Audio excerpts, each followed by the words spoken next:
നമ്മുടെ ക്യാമ്പസ് നമ്മൾ എങ്ങനെയായിരിക്കും ഓർക്കുക? നിങ്ങളൊന്ന് ആലോചിച്ച് നോക്കിയേ. നിങ്ങളുടെ കോളേജിലെ, നിങ്ങളുടെ സ്കൂളിലെ ഏറ്റവും നല്ല പാട്ടുകാരൻ ആരായിരുന്നു? ഏറ്റവും നല്ല കളിക്കാരൻ ആരായിരുന്നു?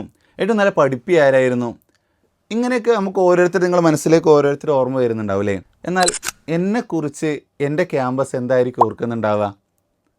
ചിലരെക്കുറിച്ച് ഒന്നും ഓർമ്മ ഉണ്ടാവില്ല. അയാൾ വന്നതോ പോയതോ പോലും ക്യാമ്പസിന് ഓർക്കുന്നുണ്ടാവില്ല. ക്ലാസ് റൂമിലുള്ള കുട്ടികൾക്ക് പോലും പലർക്കും അറിയില്ല.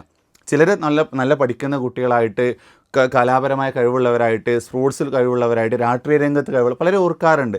എന്നെ എന്തിൻ്റെ പേരിലായിരിക്കും ഓർക്കപ്പെടുക? നമ്മൾ ഓർക്കാൻ ഒരു ഇടം നമ്മുടെ ക്യാമ്പസിൽ നമ്മൾ ഉണ്ടാക്കണം. അതിന് ഇപ്പോൾ നിങ്ങൾക്ക് എന്താണോ കഴിവുള്ളത് ആ മേഖലയിലേക്ക് നിങ്ങൾ കടന്നു ചെല്ലാൻ കഴിയണം. ഇപ്പോൾ നിങ്ങൾ 10ാം ക്ലാസ് എങ്ങനെയാണോ അങ്ങനെ തന്നെ പ്ലസ് ടുവും അല്ലേ? അവിടെ ഒന്നും ചെയ്തിട്ടില്ല 10ാം ക്ലാസ് വരെ, പ്ലസ് ടുവിലൊന്നും ചെയ്യുന്നില്ല. പ്ലസ് ടു കഴിഞ്ഞപ്പോൾ കോളേജിലേക്ക് എത്തിയില്ലേ? കോളേജിൽ എന്തെങ്കിലും ചെയ്യുന്നുണ്ടോ? ഇല്ല. അങ്ങനെ തന്നെ കഴിഞ്ഞു പോകുന്ന അവസ്ഥ ഉണ്ടാകരുത്. മറിച്ച് നിങ്ങൾക്ക് എന്തെങ്കിലും ഒരു അപ്ഡേഷൻ ഉണ്ടാകണം. നമ്മൾ കുറച്ച് നമ്മുടെ സ്കില്ലിലോ, നമ്മുടെ ഇൻഫർമേഷനിലോ, നമ്മുടെ സോഫ്റ്റ് സ്കില്ലിലോ, ഹാർഡ് സ്കില്ലിലോ എന്തെങ്കിലുമൊക്കെ ഒരു അപ്ഗ്രേഡ് നിങ്ങൾക്കും ഉണ്ടാകണം.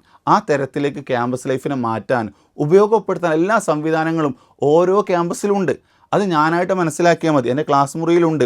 പഠിക്കാൻ കഴിവുള്ളവർ ആ രംഗത്ത്, കലാരംഗത്ത് കഴിവുള്ള ആ രംഗത്ത്, സ്പോർട്സിൽ കഴിവുള്ളവർ ആ രംഗത്ത്. ആരും തന്നെ നിങ്ങളെ തേടി വന്നുകൊള്ളണമെന്നില്ല. കിട്ടുന്ന അവസരങ്ങൾ പരമാവധി ഉപയോഗപ്പെടുത്തിയിട്ട് മുന്നോട്ട് വരാൻ ശ്രമിക്കുക. അവസരങ്ങൾ തേടി വരുന്നത് വരെ കാത്തിരിക്കാൻ നിൽക്കേണ്ട.